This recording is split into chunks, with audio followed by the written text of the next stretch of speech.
Lee Miller's severed breast pictures have become an iconic example of her early surrealist and protest photography.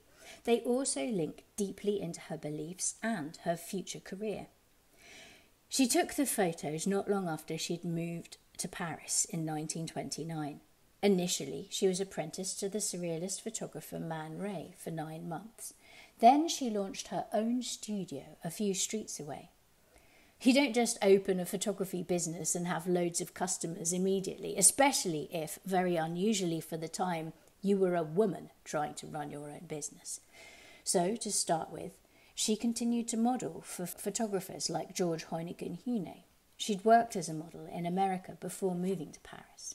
She also worked with Man Ray and, as an extra side job, sometimes photographed operations for a surgeon. Lee Miller was incredibly beautiful, and several artists were inspired by her and her body features in their work, but often her beauty meant that she was objectified by men and that her intelligence was overlooked, which she found incredibly frustrating. One day, after photographing an operation of a radical mastectomy, she asked the surgeon if she could keep the breast. She carried it across Paris to the studio of French Vogue, where she set up a table setting.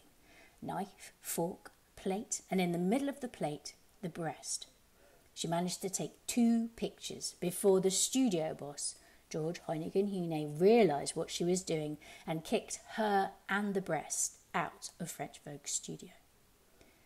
The resulting pictures are surrealist in the fact that it makes you look at an ordinary place setting on a table in a different way, but also in the fact that they're images of protest. It's like she's saying, you want to objectify women by their bodies, their breasts? Well, here, have a breast, eat it if you like it so much.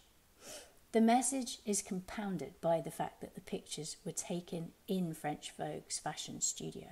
Lee had no idea at the time, but her experience photographing surgery in her early years in Paris would be valuable when, during the war, just after D-Day, she was covering operations in field hospitals in Normandy.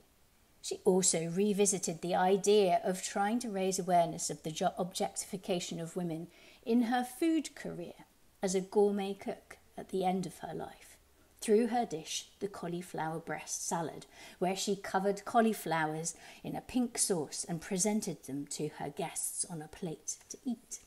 It's more of a jokey way, perhaps designed to make you think afterwards.